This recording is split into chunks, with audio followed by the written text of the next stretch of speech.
Hello friends! Micro Green's மாரி கீரைகள்லாம் வீட்ல ஈஸியாவே வளர்க்கலாங்க. Balcony கார்டனர்ஸ்க்குலாம் இது ரொம்ப யூஸ்ஃபுல்லா இருக்குங்க. நெறைய சத்துக்கள் இருக்குங்க இதுல.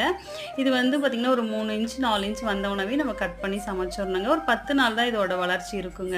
அது எப்படி பண்ணலான்னு ஈஸியா பார்க்கலாம் வாங்க. இந்த மாரி கொள்ளு, பச்சை பயிறு, வெந்தயம், கடுகு, முள்ளங்கி, பீட்ரூட் எல்லாமே வளர்க்கலாங்க. ஒரு நம்ம வீட்ல வாங்குற ஸ்வீட் பாக்ஸ் இல்ல மஷ்ரூம் வாங்குற பாக்ஸ்ல அடியில ஒரு 2 ஹோல்ஸ் போட்டுக்கோங்க. 1 பங்கு தேங்காய் நார் கழிவு, 1 பங்கு மண்புழு உரம் மிக்ஸ் பண்ணிக்கோங்க. விதைய வந்து ஊற வச்சு தான் போடணும். முந்தின நாளே ஊற வச்சுட்டு தண்ணிய வடிச்சு வச்சிங்கன்னா, இந்த மாரி லைட்டா முளப்பு வந்தோனே மண்ல இந்த மாரி நல்லா போட்டு தட்டி குடுத்துருங்க. அதுக்கப்புறம் தேங்காய் நார் கழிவ மேல போட்டு நல்லா அழுத்தி விட்டுட்டு தண்ணி ஸ்ப்ரே பண்ணணுங்க. ஒரு ஈர துணிய போட்டு மூடி வைங்க. நல்லா முளைச்சு வந்ததுக்கப்புறம் அந்த துணிய எடுத்துட்டு தினமும் சூரிய ஒளியில ஒரு 1/2 மணி நேரம் வைங்க. 10 நாள் தாங்க அதோட இது நம்ம கட் பண்ணி அறுவடை பண்ணி சமைக்கலாம். நெறைய சத்துக்கள் இருக்குங்க. ஈஸியா வீட்லயே வளர்க்கலாங்க. தேங்க்ஸ் ஃபார் வாட்சிங். பாய்.